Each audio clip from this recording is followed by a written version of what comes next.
Hello everybody, I want to show you with this video how you can scan QR codes with the Samsung Galaxy S21.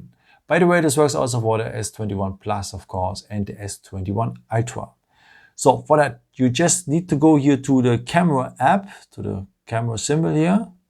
And now we are at the camera, and now hold your basic camera here on the QR code, and then you will have here a link maybe to a website. On my case, I have here a note. So just tap on the note and you will see the information. So one more time.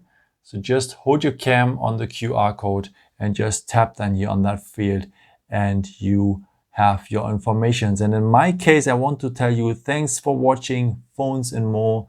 Thank you so much for all your support. And yeah, I hope I could help you with this video and answer your question. And yeah, maybe if you want, you can leave me a nice comment or give me something up. That would be very helpful for my videos. Thank you so much for. And yeah, I've created also some other videos of if you're interested in, or maybe just subscribe me if you haven't done it before.